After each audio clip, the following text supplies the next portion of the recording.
What's up? I'm Wesley, and I am a field sales representative for Monster Energy. On the side, I am trying to educate people on how to be elite vendors. I've created my own platform that will help onboard people that are brand new to the industry. Also created a sales system that people can follow for those that have maybe been in the beverage industry for a little bit longer, but are struggling to hit their numbers or actually make sense of how to sell to that difficult decision maker. And then I've recently got into the space of actually growing out of being in a sales role and moving into some type of leadership role or a role that aligns more with your archetype with the brand builders program. So a lot of things going on there. Currently still in field sales. I don't think that I would ever want to get too far from actually selling in the field because it became an obsession and a really big passion of mine. And I'm kind of here just to show people how easy and fun selling drinks is. And I think that we need to get back to probably making selling drinks fun because I think as the industry has grown, it's gotten very serious. And whenever I started 20 years ago, it was a whole lot of fun. There was a little bit of a reverence in it. It was a true sales position where you could get out there and be yourself, have a lot of fun, not worry too much about what people thought about you. But now I think it's starting to get a little too serious. So I want to get back to those days where we had a whole lot of fun selling beverage, not take ourselves too seriously. Yeah, I'm excited to have this conversation because I'm also a big advocate of this. I mean, a lot of times I talk on here, about the podcast and the brands, but people forget that the day job, so to speak, of FreeMind is actually market development and strategy. So I still go out. I'm 22 years in, and I pulled cold doors intentionally. I enjoy the interaction. I enjoy just like this via Google Meet. I also do it in my day-to-day pulling doors into new accounts to introduce new brands. I'm a full advocate of everything you're saying because one thing is, a lot of people are like, oh, salesmen are going to be dead in the future of AI. I actually don't even think this a response as an egotistical thing. I think people that make those statements don't realize how hand selling and how much the beverage industry is.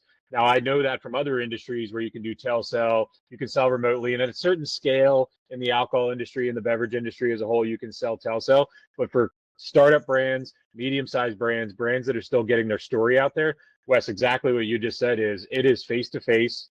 And I even tell the story that a couple months ago, I was selling to a retailer who, when the toilet, people don't realize, these retailers are owner operators sometimes. I work in the Yeah. independent channel as well. And, there was a time where a couple months ago where he's plunging the toilet while I'm doing the pitch and I'm handing him paper towels and wipes. And I think that people undervalue that in the world of this tech boom that we have here is what that interaction is, that personal touch. And talk a little bit about some of your strategies, and you don't have to give away the secret sauce, but also showing people like how it's done differently. Because I think a lot of people think that salesmen just sit around now in front of a screen and talk to people on Google Meet and talk about what it's like to actually put your feet on the street and get out there. Sure. I think it's interesting that you mentioned that people think that the job of a vendor or a sales rep is going to go away with the boom of AI. And yeah, there are elements where we are going to be selling over the phone. I've had over 40 jobs in my lifetime. I've been around everywhere. It just happened that once I landed on working in sales that I discovered, hey, I have a knack for this and I'm a good speaker. I've always loved speaking in media, which is why my channel is the way that it is now, is just kind of parlayed my love of speaking and selling into now also doing media. But I don't think that it's going to go away because you have those genuine interactions like you were talking about, where you will see that person in a weird moment, but you're willing to offer a helping hand. AI can't do that. You can't really do that over the phone. I've closed plenty of deals where I was like, I can't believe I closed that over the phone. But I worked as a bill collector for about 3 years too, so I'm pretty savvy whenever it comes to conveying a message over the phone without seeing that person face to face. But not everybody has that skill, and it's not always going to be that easy. That's like kind of a advanced technique or a one-off. You really definitely want to be in the store speaking to that retailer, understanding who they are. And You said don't give away the secret sauce, and that's something that I've kind of been preaching since I've moved over into Monster. Is there really is no secret sauce. Monster didn't invent a sales strategy. This is something that I've seen throughout the course of working with many different brands. Is there is a very structured system, and if you just turn it into a system, you kind of remove the emotions of it. I think where technology has really helped us is having these insights that we can show people.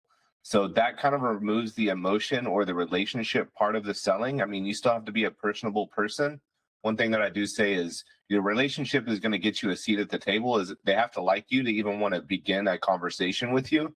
But those insights is really what's going to elevate your next steps. So that big display or that cooler in front, or gaining an extra shelf in the cold vault door, the insights that you present them from a person that they trust and they like, and from a consultant aspect, is really what's going to help you win.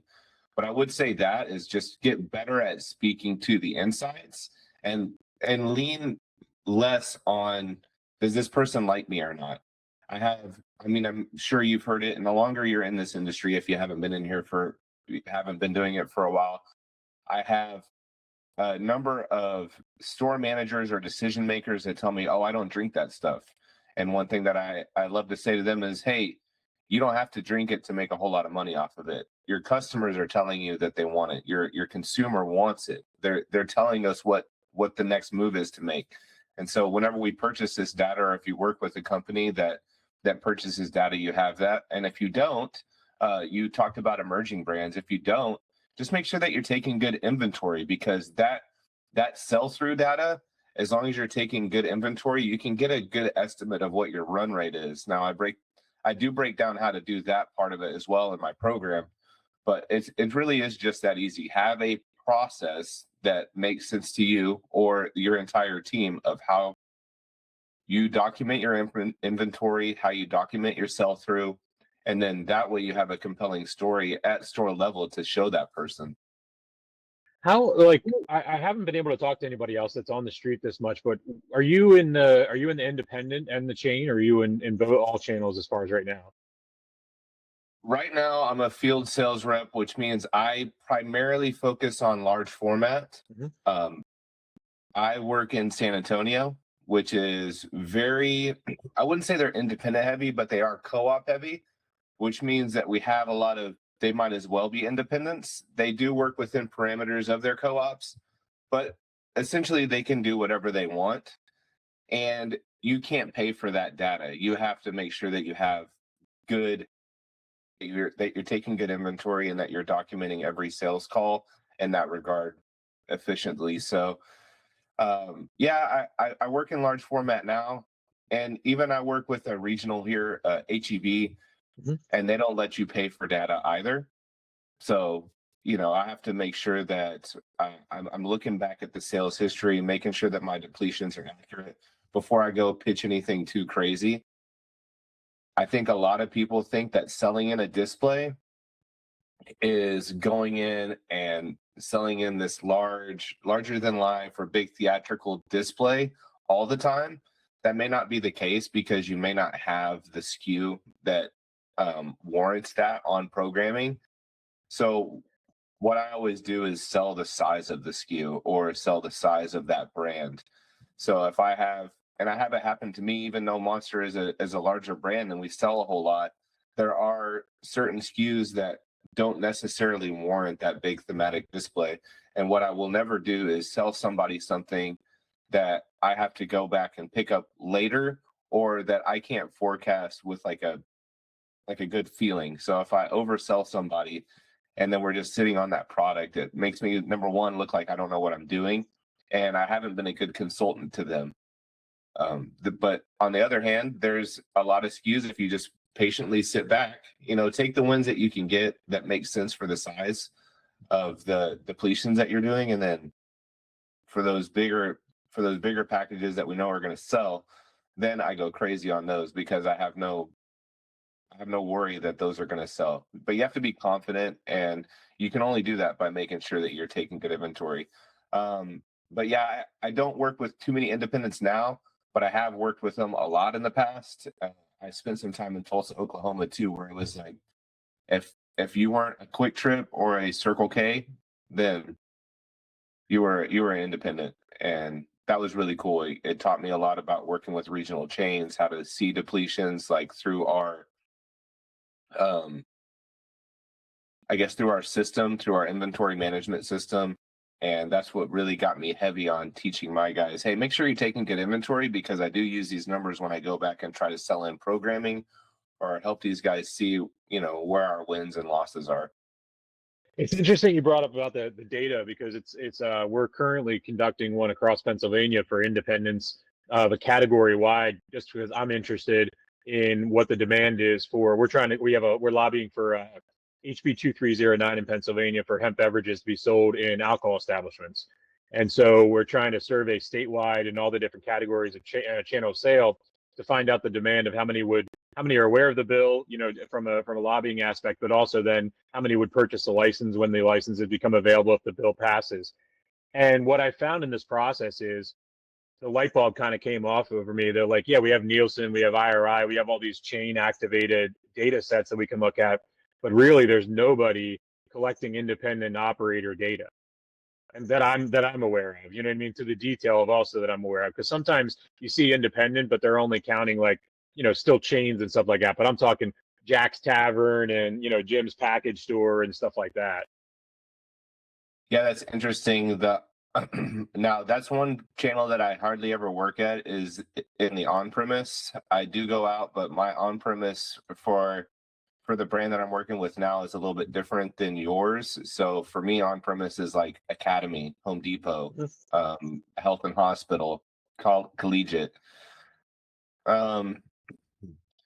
Yeah, it depends, I guess, on the system that you're using. And then, yeah, that's just some good old fashioned get out there and ask the questions and take some surveys, and try to make sure that you're talking to the right people whenever you collect that intent to purchase, or and whenever you're out there educating. How do you go about lobbying for something like that to the actual people that it matters most? I mean, it's one thing to sit in front of the courthouse and talk to people, but Jack at Jack's Tavern isn't going to be at the courthouse wanting to see what the latest hemp beverage lobbyists have to say. Do you have to, I mean, I would imagine that you plan pretty strategically and you go to the right places. So It's exactly where we the same way we would sell a product is not in a sales aspect though. So the mentality when I have these conversations is it's strictly education. I have zero, because I believe in the bill from a principle standpoint, and we wrote this from the best of intention for actually opening up the entire market. I know that if I call it showing, not selling. And basically, when I bring in products, or if I bring in services, or if I bring in advocacy like we're doing with this, it's just tell them. And I have zero care if they come on board or not. But the fact is, when I showed them everything, that's all I can do. Because the boundary of that becomes, if I cross that boundary, then I'm selling. And I don't want to sell somebody a bill. I want to show them the bill. And then if they buy into it, then they're going to be the biggest advocates also. And that's usually what happens is once they're educated on it and they understand it, then they're standing right next to me, literally offering any time to go do anything as far as interacting with lawmakers or speaking with the media. And also from a strategic standpoint, to go back as well to what you're saying, is me being in the state that I'm in, that I've been in for the past 22 years, I do know how the hierarchy of the communities go. So obviously the ones with the most connections and the most reach is where I'm going to go first, and let them kind of, I'm a big organic guy. Like I want to go talk to that guy and he'll be like, all right, I got 6 other people I want you to meet. He does warm intros over here. Those people are connectors. They got 6, each of them have 6 more. And then that's how it's going.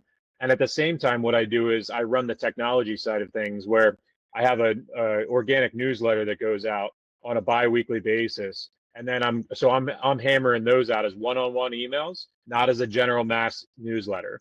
So those one-on-one emails are running out simultaneously as I'm going out there. And then surveys are being called with a team that's doing not telesell, but they're just doing a strict 5-question survey, asking what kind of products they have inside, trying to assess the category. And then if they have any knowledge, and we want to know for this one, do they work there as a staff member, or are they a manager and a buyer? And are they aware of the bill as well? because it's important for me if I start seeing that all the managers know what's going on, but the staff don't, then I get to make a phone call, and it's not confrontational. It's just call the owner up and be like, hey, the staff that are actually working the register aren't aware of the bill. Therefore, they can't communicate that then to let this organically trickle down to the consumer. Because at the end of the day, you also want the public at large to be aware that this bill exists. And if they want to get on board with it organically, great. If not, then unfortunately that's it is what it is. But in the lobbying world and all that stuff, it's not a sell. Now, anybody that I'm not a lobbyist by any means, we work with a lobbyist. I just use the term lobbying as in our supporting the bill. With that said as well, that's not the case for people that might be in that industry. You know what I mean? Like they might be selling. I'm just one that is a citizen advocate that is donating my time and services to the bill to get it moving forward. Yeah. Yeah. That's pretty cool. I have a buddy of it's. I didn't know that you were in the hemp business industry. A buddy of mine has created and cultivates his own hemp beverage in Dripping Springs. It's called Tejas Tonic, and is that Aaron? And yeah, that's my I don't know him personally. No, I just know the name. Yeah. So yeah, that's my good friend Aaron. I've known him since we were like 8 years old, and I actually consulted with him a little bit on bringing the brand to Austin and parts of San Antonio, and helped out a little bit. But it has been tough watching the legislation on this come around. It seems like there's been a lot of back and forth. So yeah, especially in Texas, you guys. One of my clients is down there in Texas. Is just like every other hour, it's the light switch coming on and off as far as what they're going to do. It's like it's very. It must be. I can't imagine to be a brand in there based there right now, trying to navigate what that means. You know what I mean? And trying to be, follow compliance, follow regulation while it's all zigzagging. I mean, I deal with it in Pennsylvania, North Carolina, and then the federal off and on. But Texas seems like it's a whole nother beast as far as the wrong wind seems to change their opinion on how they're going to do it. Yeah, I think you're in a decent space right now, but I don't know what the future holds. I did recently walk into a Circle K out here, and it seems like they're on board. They have like incremental coolers with hemp beverages in them now. And I was like, all right, this is interesting. We'll see where this goes. But there is probably some light at the end of the tunnel, but I'm not 100% sure. We never are about when it could change or what could happen. So yeah, in the past few months, I think I had a lot of mixed feelings about politics and stuff like that. I'm an unaffiliated voter intentionally. I don't believe go either way on stuff. And in the last end of it, I've realized that like watching the wishy-washiness of all of this, at the end of the day, it comes down to education and sitting in these congressmen and senators' offices doing these conversations.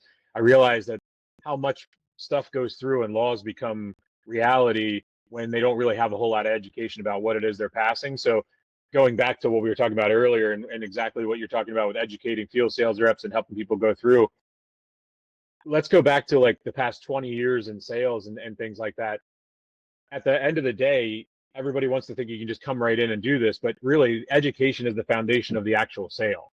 So let's talk about that a little bit. Like you went through the consultative aspect of things, and I use that word intentionally, and I do the same thing.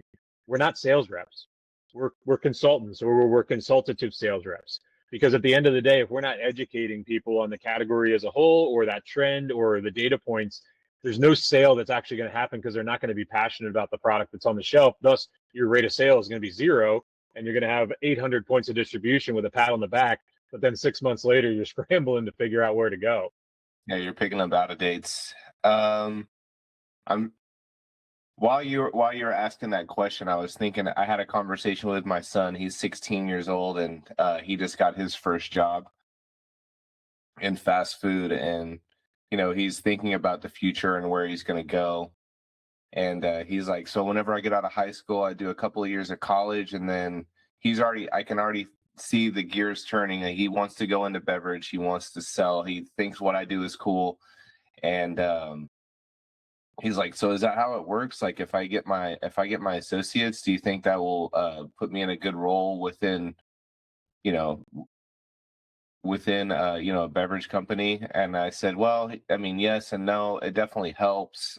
There's a lot of what I'm noticing also just in this business is there's just a ton of nepotism. So also it's like who you know and where they're at in the company and how they can help you. It's not always that way, but then I showed them. I said I'm probably one of the only people at my company that really was just hired on. I don't have a connection to anybody at this company at all. And while I am recognized as being one of the better sales reps here, it came with a lot of additional work, which I think people necessarily wouldn't want to do, or they're just kind of happy with where they're at. This whole idea for BEV edu really started whenever I was working in beer as well. I worked for Reyes out of Austin, and so I guess I can go back to the very beginning. For me, everything started a long, long time ago in Sherman, Texas, where I started as an order selector for Coca-Cola. I moved my way into being a forklift operator in San Antonio. So I picked up my family from Sherman, moved to San Antonio as a forklift operator. Then I got an opportunity to work as bulk logistics for Coca-Cola overnights. And all the while I'm thinking I want to get into sales. I wasn't really sure why I wanted to, but I liked the planning part of it. I really was an advocate for the brand. In South Texas, we're raised on Coca-Cola, so it's a religion out here. And I was bought in. I was like, I know I can do this. I have the ability to do it. And it just got to a point where the writing on the wall is like, we're not going to give you a job in sales. They were going to keep me in the warehouse. It was pretty clear. A friend of mine was working for a third party out in West Texas for Red Bull. And he said, man, with what you know on logistics and your ability to speak, just try to get a job in San Antonio with Red Bull. So I did. It worked. And I spent the next 9 years there. I worked as a sales trainee all the way up through I actually got my own route, became a district sales manager whenever I moved to Tulsa about 4 years later. Spent, 3.5 years, 3 years there. Moved back to San Antonio as a DM, kind of fell out of love with the culture and went to go work for a roofing startup. And that job was not as advertised. I did learn that selling business to business and selling business to consumer are very different. I'm more, like I said, I'm not a relationship seller. I am more of an insights person, and insights just don't really hit the feels to a homeowner like they do a business owner. So I spent, I think, a little less than a year there, but did pretty good for never being in that business before. But all that to say, while I was doing that, we had a few consultants come in. So we had these gurus that created sales systems for roofers, and they had marketing gurus that came in and showed you how you market yourself. So all this stuff is moving in the back of my mind as I left their company, and then I got back in. My buddy worked for Sazerac. He's like, "Hey, Reyes is going through some changes. Like, just hop on over here." And I'm like, "Dude, I got to get back to something that I'm familiar with, like my wheelhouse." So walk on star quarterback for Reyes. They had a territory that was like right where I lived. I just killed it, but it seems the bigger a company gets, the more they take away the fun parts of their job. Like I was saying earlier, we need to get back to having a little bit of fun. I mean, I was selling beer, like that should be a fun job, not something where you get like micromanaged, overlorded, you know. Um, but that's neither here nor there. All the while I'm thinking, I could do this a lot better than the company that I'm working for, the leadership that I saw. And I had that voice of my dad in the back of my mind. It's like, well, if you can do it better, son, why don't you go do it? So I was like, all right. So I spent the next year while I was working in beer creating this whole program, right? True onboarding for people that don't get onboarded, true sales system for people that don't know how to sell. And then recently, just in this role, we were talking about the nepotism. Well, how do you get to the next level? So you have to market and brand yourself as a brand. So as I was creating these two systems, then I was like, all right, well, what would be the natural next step for somebody that has become like an elite vendor? And I said, well, it would try to be a coach or a leader or in some type of different role within the industry, hopefully, ideally with the same company. So then I created, you know, I took everything that I was doing whenever I was with the beer company. I started getting more active on LinkedIn. I really was intentional about when and why I posted. I really I dove in on the beverage industry, all things beverage, what was happening with certain brands and certain companies, and started posting all that. And it really just got me better at that. Started up leveling the way I posted. So then it started turning into these time lapses where I started time lapsing my displays. Then it started turning into like longer format day in the life content. And all the while, um, people were kind of saying like, well, aren't you giving away secrets? Or are we really allowed to do this? Are you allowed to like post what you do like that on the internet?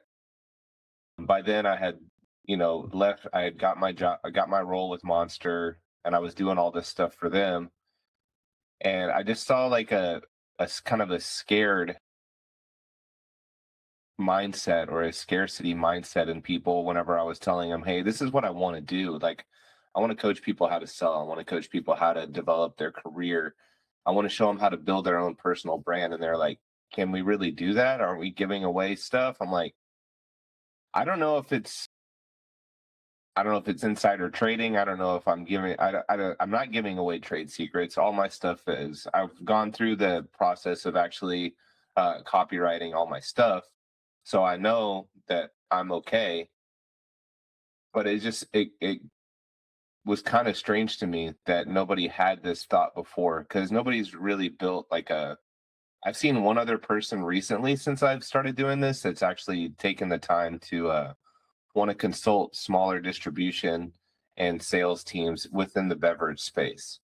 So I don't know if if there's just not a call for it, or if it's just so niche that I don't know. But then there's like a lot of there's a lot of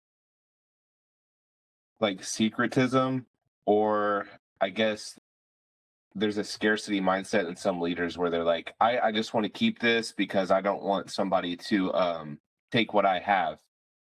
I was never like that. I was a district manager for several years. I was always trying to show everybody everything. I was like, and then I even had people like, well, aren't you worried they're going to take your job? I'm like, I kind of want them to take my job because I'm tired of this one already. But I'm never a complacent guy. Like, I remember one time whenever I got promoted from, a trainee to having my own route, I was there for a few months, and then my boss came up and, told me you're killing it and stuff. I said, that's cool, but like I'm already ready for the next thing. So, however long I have to be here, but I'll never be the complacent employee. Like, whatever you give me, I'm going to try to elevate to the next level. And that's what I want. I need to find people like that still have that passion. I know some of these companies and the culture has a way of beating you down. You have to find that culture within yourself and build it up and really show what you're about. And there's a system and process to doing that too. So you go through these steps, you build yourself out, and then you try to also align yourself with like a culture within a company in the industry that really aligns with who you are. And I think that's whenever you find happiness within your work. So while I'm really enjoying my time at Monster, it's just a vehicle for my personal brand. I mean, my personal brand is this. I just happen to work for Monster, which is a kick-ass brand that allows me to do all these super fun things and gives me content for days, to be honest with you. But if I ever left Monster, if Monster decided they didn't want me, I'm fairly confident I could go to another brand and I could do the same thing there, or it would just give me more time to, concentrate on BEV edu and try to find you know, some other brands, distributors that need my help or want it. I can tell you that you and I had a very similar path. So at 19, I started at a working in breakage and in the warehouse at a beer wholesaler in Philadelphia. And then I was eventually working night shift doing order picking, which I can commiserate with. 2 a.m. to 3 a.m. when trucks are shifted and you're an order picker and there's no orders to check. That's the worst time in the middle of the night. And then I went on to merchandising, and then I went into a sales route, and then I ended up running a craft division at another beer wholesaler in Pennsylvania. So I started this business in 2008, and I want to actually connect with you even deeper to say, keep doing what you're doing, because that's what I've been doing the last 18 years. I've been going out and working on site with sales reps, training sales reps, opening up new markets, and then basically which is something that might be a niche. I'll give you the secret sauce right now, and anybody listening, if you're somebody that's comfortable cold calling over the phone as well as walking in and pulling a cold door, there is a huge opportunity in the beverage world for you, because every sales rep under the sun is good. It wants to maintain accounts that are already open. There are tons of brands looking for people that are going to go open up a brand new account for them in a brand new market for them. So that's something, as well as education. So Wes, I'm going to tell you, keep doing what you're doing and don't give up on this, because eventually that side gig is going to become a full gig. I'm going to call it right now on the air and in public. And I don't mean that as a dig on Monster. I think it's phenomenal that they have the open mind and understanding that it also benefits them to have you creating that content. Where most businesses, like you said, there are a lot of businesses, exactly, they're closed-minded and they don't want to share that type of stuff. And if you go back, like, the reason I'm saying all this stuff confidently is I've documented my entire career. You go on the YouTube channel that this episode's going to be on and you scroll all the way to the bottom, you're probably going to go to the beginning of YouTube, and you're going to see, because it's the same channel I've had my entire career. And you go in and you'll see it's me with a flip camera, one of those, remember those white cameras back in 2010 to 2012. When this business started, I was booking bands. And it was exactly the same thing where everybody books a band at a bar, and in the early 2010s, 2015, but nothing was ever streamed out. So I was like, well, if I'm a band booker and I'm making money off of the door, I'd love to get more people in here. So what am I going to do? I'm on YouTube in the back with a flip camera recording the show, and then I was clipping shows and putting shows up on there to try to draw business up for the bands that I was representing. And then all of a sudden, different alcohol brands wanted to partner on shows and things like that. So like, but also at the same time, I'm a solopreneur. So I've been doing this for a very long time, but I don't say this like the regular creators where it's like, here's your Lamborghini. I've done this because I wanted a balance in my life and I wanted to keep things at a certain contained level. And so I respect what you're doing. And I want to tell you that it's a grind. There's nothing easy about it. Everyone's going to tell you you're crazy and you're full of shit. And everybody's going to do that part too, the gatekeeping part. But I've also been a big fan of Gary Vaynerchuk and all that. So if you follow Gary V at all, everyone thinks he says the greatest thing that is the truest thing is that share everything, because 90% of the people aren't going to do it. Right. And then when you get the 10% that are interested, you know that those 10% are going to be your audience and your community. And that's, if you're sufficiently happy there, then that's perfect. Because anything past that 10% is just bots and people that aren't ever going to buy from you. They're just vanity metrics. You know, and that's the thing is when you get to a place where, you know, I built a program called the Beer Ace back from 2010 to 2017 before any targeted, we did no paid ads. I literally went to beer festivals with a QR code on a business card and took selfies with almost every attendee at every beer festival. And then I would tell them that their photo, go tag themselves in their photos. And then that was how I built a 20,000 audience in the early 2010s. Which today would be, you know, a couple million if it was the same way that the algorithm works today. Right. But I say all that because I'm a grinder. I grind everything. I'm resilient. I'm persistent, but I'm not annoying. So like I'm one of those things where if I get an idea in my head like you, it's like I'm going to do this, and if you're running alongside me, then we're going to all benefit from it. And go back to the monster conversation, that's all an ecosystem. And so it's a benefit to them as well as a benefit to you to be able to create that content. And a majority of businesses don't see that. They'll say things to their employees like, oh, you're spending too much time on social media. And they're not realizing what that quality of what that comes out of that, but also the authenticity of you being vulnerable and exposing that's going on. It's not exposing in some clickbait way. It's exposing so that other people can understand the reality. Because let's be honest, like you said, everybody thinks selling beer is fun. People don't realize that there's a lot of fun in it, but there's also a lot of Excel files. There's a lot of dirty basements. There's a lot of, there's a lot of moldy, out of code product you're buying back. And I think that the more we expose the transparency or be transparent into that, the more people can come into things with the reality of what it is. And I think that's the biggest thing with anything in trust, in like you said earlier about trusting data and trusting insights, is like we'll be real with everybody. And it's like, this is the day on the job. Today, I'm going to spend 6 hours on windshield time, and I'm going to have 2 hours worth of meetings. And then that's going to be a time lapse video because nobody wants to follow you for 6 hours in the car while you talk to yourself. I try to strategically plan my day in the lives based off of my best reps. So recently I posted some red, white, and blue displays that we did for 4th of July. It happened on the last day. Well, it happened like early in June, but I edited it all up and then I posted it for the July 4th, like the Friday before July 4th. So very strategic in how I do that, and then I can reuse that content as shorts later on. I've started to realize that as well. There's so much niche, like weird things that you learn as you go. I'm also running. I've created my own media company, says ChatGPT. Like I type in all this stuff, and it got overwhelming for a little while too, because it was like always on. Like I'm trying to also schedule podcasts. I am I always say you got to feed the demon, which is the content demon, because it wants you to be on there all the time. But luckily I have a website that allows me to schedule some things. And I think people look at it like, this guy is on the internet all the time. You kind of do have to be everywhere all the time. And that's where I do kind of love and hate Gary Vee also, because oh yeah, I don't agree with him on where you're going. going. Yeah, I don't agree with his metrics on that at all. Yeah, he's got a 50-person team, you know. Sure. Yeah, I don't have that. So I also spent a lot of time thinking like, how do I do it as a one-man army?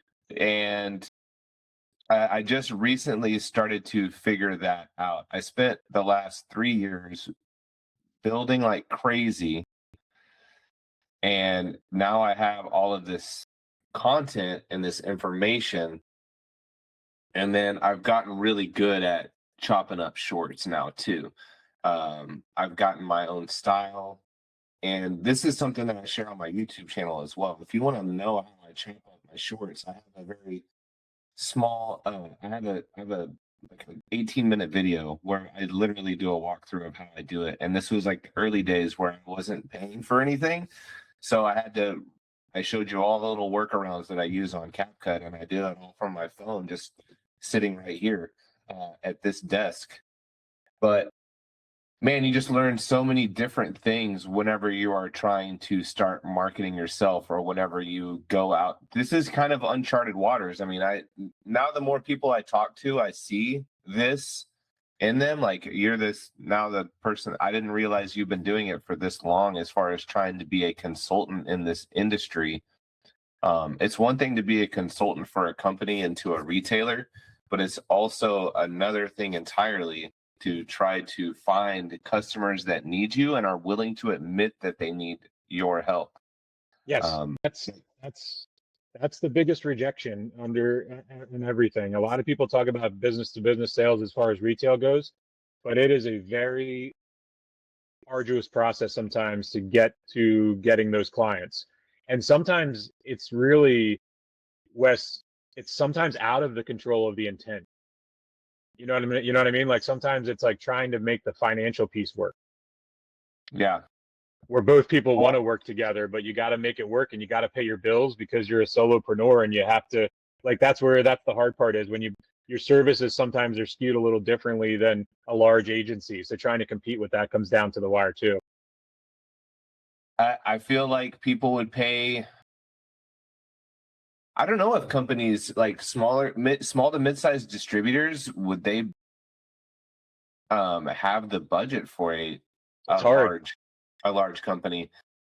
And so I think that is where I kind of offer some value, because I am just one guy and I do have some tiers as well. So if you are a small to mid-sized distributor, I'm very approachable in what it costs. I mean, I have individual rates on my site, but if you were a company and you wanted to get team rates, I feel like I'm fairly approachable, and there's different ways. And I actually do have that also in a system where it is tiered, like you ramp up to a certain point where you would be able to pay for me to actually be there in person.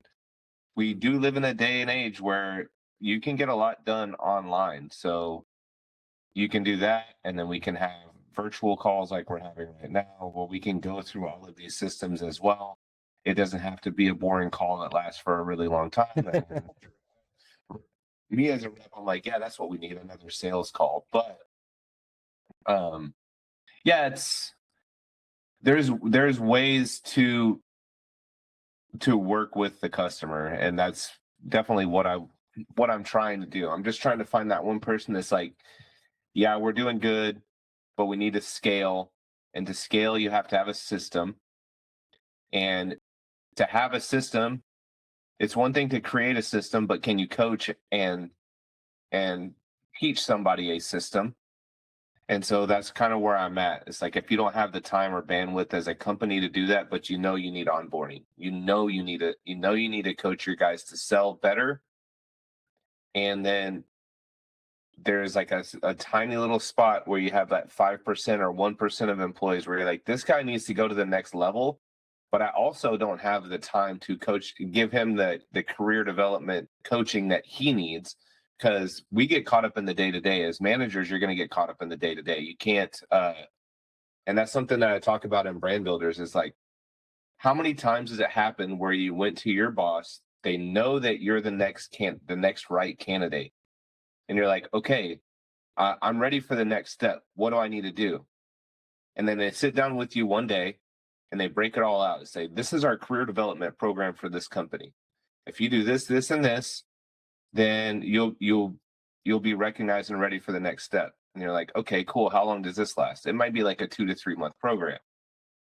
And then that leader, your coach that you just asked for that, will be like, all right, we're going to go through it together. You sit down with them, you do a check-in next 2 weeks, and you've done a couple of things, and then that person, then you go to check in with them in another couple of weeks, and the meeting is a little bit shorter. You guys are kind of more caught up in the day to day, and then that's probably the only time you probably see them a couple of times when you talk about your career development. So that's what I'm saying. You have to be more intentional with that part of it. If you really want to grow, you have to invest in yourself and put that time in yourself. Even the person within that company that wants to see you grow and develop and will put your name out there, but they can't market you the same way you do. It's just like selling a brand. You know, if you go in and you talk to that clerk behind the counter, and you're selling them on this display and why you should do it and what the promo is and how much you're going to do, and they say, okay, that's cool. Well, so and so comes in tomorrow, and you're like, well, I don't have till tomorrow.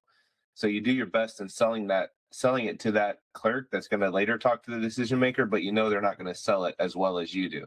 You want that in-person connection. Hopefully you get that right person at the right time where you have an opportunity to sell that display. Well, that's just what it is with yourself too. You have to create a brand that you feel passionate about. You have to chart your course and know where you're going so that you can get that message in front of the right people and get where you want to go. So that's I don't even know what we were talking about there, but that's my thought on trying to think of yourself as a brand and build yourself up and get to that next level. It's one thing to be able to understand the ins and outs of the industry, be able to sell really well, but then where do you want to go after that? You can't last 20 years in this industry as a route sales rep. It's just not going to work. You have to know where you're going after that. And I don't think a lot of people think that. I talk to people that have like, I've been a merchandiser for this brand for 20 years. I think I know what I'm doing. I'm like, you don't know what you're doing, because you wouldn't be a merchandiser still after being here for 18 years and doing the same thing poorly over and over. If you knew what you were doing, we probably wouldn't be having this conversation, because I come in and I tell you that you're merched it wrong every single time. Oh, I know a couple of those. Have you ever thought, so as you were talking, and as much as you got at the end there, you didn't know where you were going, but I'm going to tell you from the receiving end, it was completely cohesive and everything made sense. And it actually led me to this closing question for you and a compliment.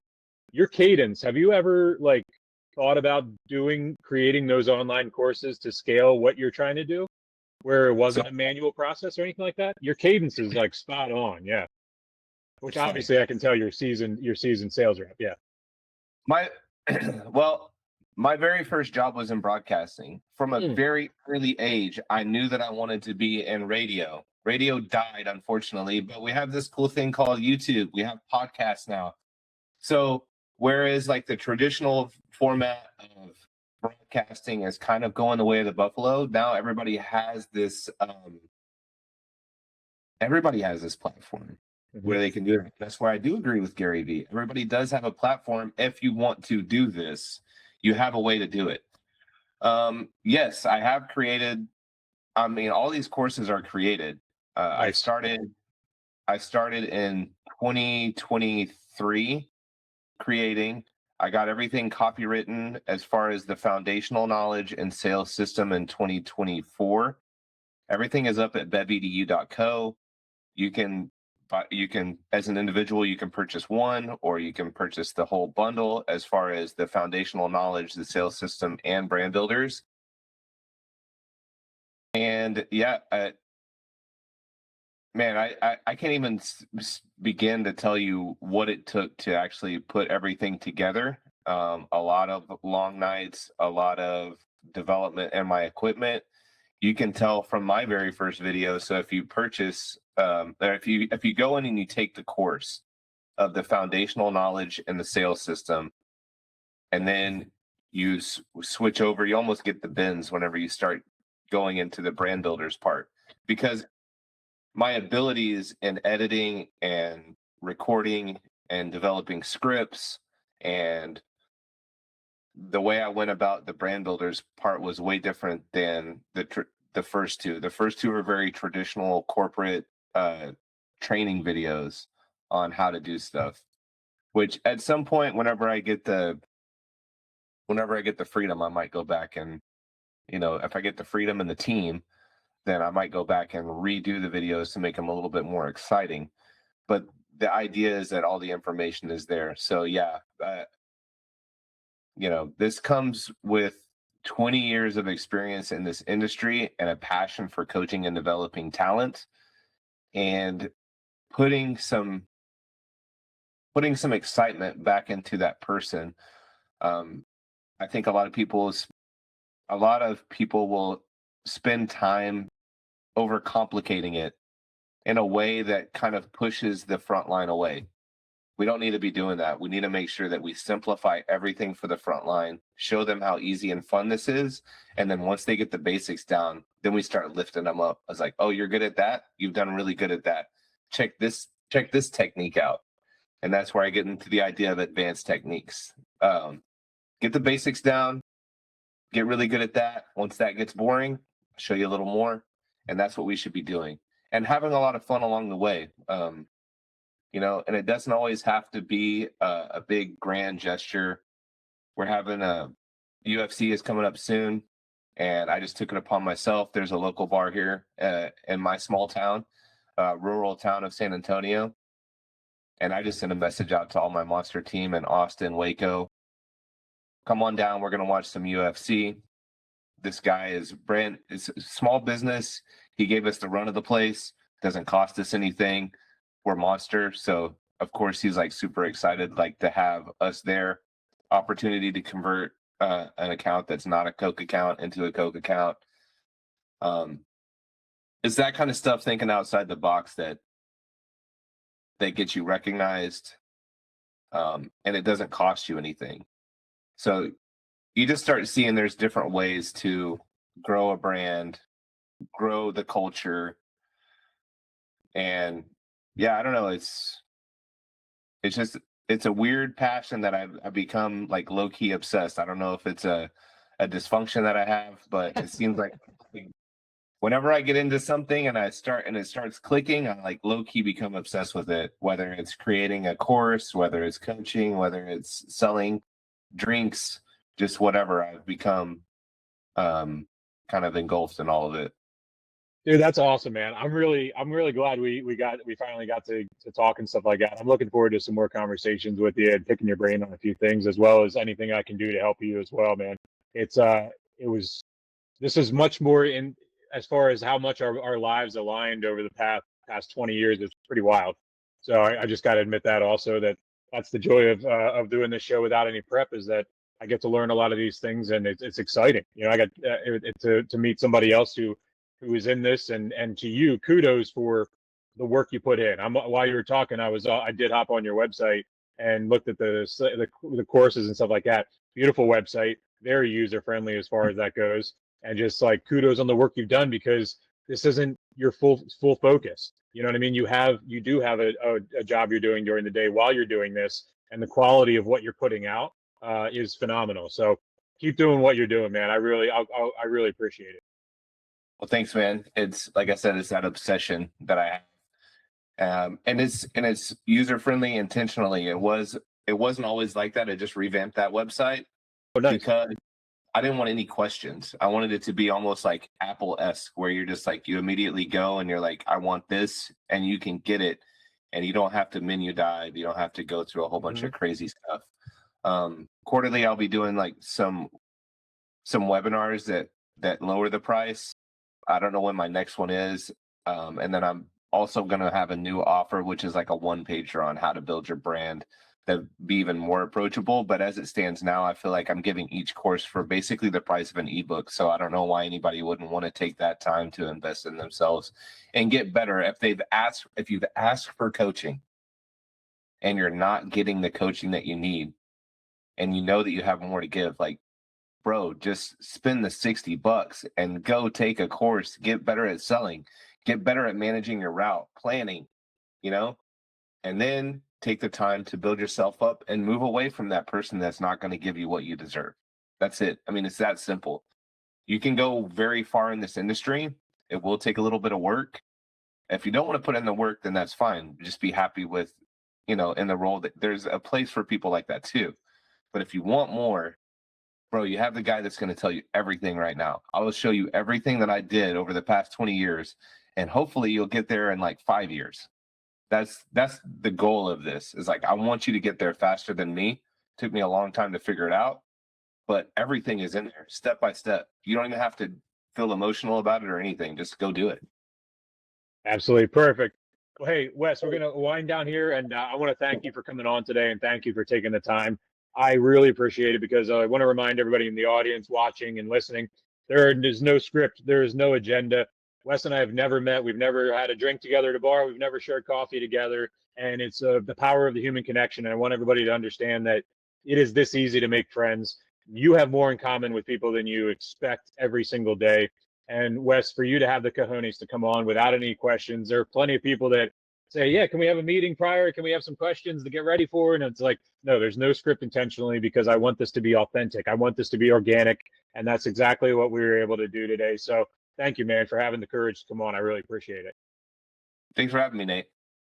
Absolutely. Well, I want to remind everybody as well, everybody watching and listening, when you are out in the street, walking on the sidewalk, put your phone in your pocket. Look at the stranger as you're walking down the street. When you're at the gas station filling up your cup of coffee, look at the person next to you. Ask them how they're doing, how their day was, and actually listen to them.